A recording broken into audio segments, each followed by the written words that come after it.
Yes. But, hey, it is what it is. For those who just tuning in, Miguel Cotto gives us a first look at his camp. Now, I want to know, probably like the rest of you, basically, what's going on in that camp? You know, I want to know what is he working on. Well, you get to see a glimpse of it today, about at least 2 minutes of it, in a video I included in the link down here in the description box. So, check it out and enjoy yourself. But before you go, let's do something for today. King gets to sit in his throne for a minute. Alright, let's do a little something I like to call April Truths Day. Okay? For the whole day, you gotta tell the truth. So that means Bob Arum ain't coming out of his room. Okay? Let's go over some boxing truths. Chavez Jr. will be a member of Golden Boy Promotions in about a year. In about a year or so. A lot of people are going to be probably leaving Bob Arum once they see his methods and the way he's running business. Until Todd DeBow fully takes over, Arum is pretty much it's going to be out the picture. Most of the young guys already don't want to sign with Bob Arum. You know, a lot of people are becoming very knowledgeable about contracts, and they're not falling for the tricks anymore of the trade that used to happen to the older fighters back in the day because of internet, because of, you know, everything else. People are able to see more. So it's hard to pull the wool over everyone's eyes. Now, with that being said, let's go on to some other truths right now. Kelly Pavlik's back. And, I mean, look. The reason why Bob Arum is still sticking by Kelly Pavlik is because you need him.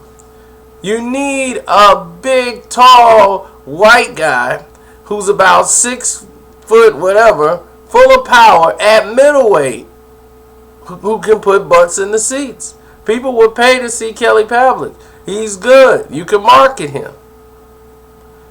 That's why Top Rank keeps him. They just got to get him away from the bottle, get him out of wherever he was in Youngstown, Ohio. Get him out of there. Get him somewhere where somebody can monitor him and pretty much baby him to keep him on track. Keep him winning. That way you got a piece of a pawn in that division. You'll say, okay, I'm going to put my piece here. Now I'm in the middle. If something goes on, I could use Kelly Pavlik and get back this money I spent to get him. For taking care of him. I signed a contract on the guy. I got to take care of him. I got to get my investment out of this. I'm not going to flush it down the toilet, let it go somewhere else. Then somebody else come along and make money off what I invested in. It's not going to happen. Someone's calling me right now. Well, they did call me. But I don't got time to answer right now. I'm talking to my fans. It's April Truths Day.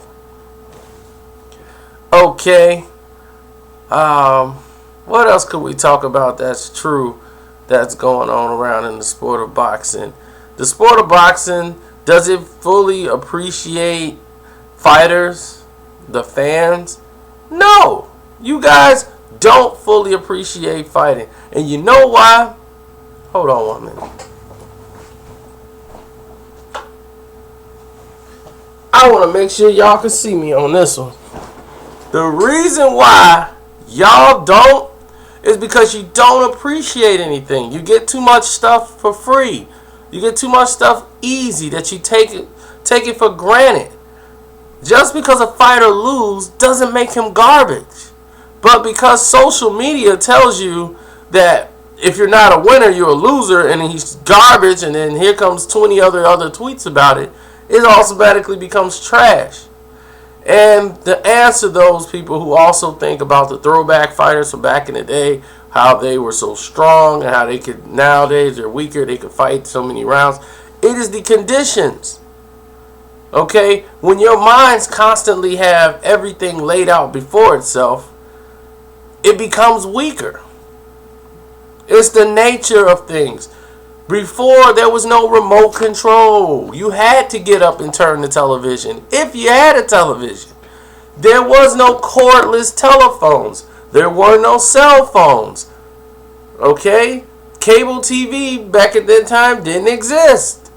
People were more active in real life and had to do things to get things done for themselves physically. Okay, they have to all of a sudden move around. Some people didn't have cars. They had to walk miles to school. My grandmother used to walk miles just to go there. Then the miles to come back after the day. When your body's in different living conditions, you see the results of it. When things are given to you easy, you're used to it. It's the norm. It's the norm for every room in the house to have a television. That's normal. And to the fact that we scoffed at the fact that, you got a bubble screen. You know, it's silly. But this is what the internet and social media does. But I'm here to bring you the truths. Okay? So this is April Truths Day. I'm giving it to you live, uncut, and you're getting it right here from Carcino, from Boxing Socialist. But I'm giving it to my YouTube fans for free. That's what I do. Now, Floyd Mayweather, again, I probably didn't told this on another video that I've yet to post. Floyd Mayweather may be making an appearance in our chat room sometime this week. I think it might be tomorrow. But I can't promise you he's going to do it this Monday. But I got word that it should be sometime this week. He'll try to make at least 5-10 minutes to answer some questions of the fans. Other than that, I really got nothing else, especially that I want to say, except for the fact that everybody's talking about Pacquiao and Bradley, and I just think there's other great fights that are being made that is keeping boxing afloat. And then I will address Dana White personally for the guy who sent me this message about Dana White. Now, here's Dana White. Okay?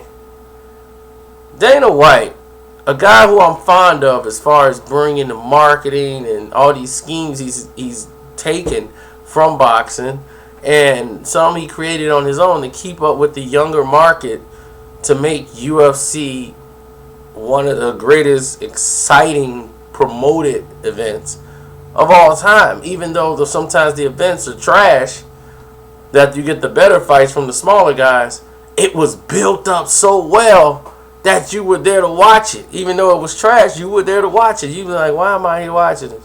But you're there. So for that point, Dana White gets kudos.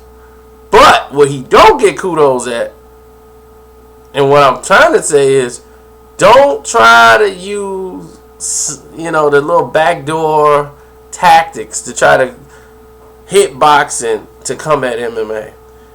And a lot of these idiots who are on social media, mainly Twitter, they don't understand what Dana White's doing. So they're like, well, boxing and MMA, they ain't the same. And MMA just wants...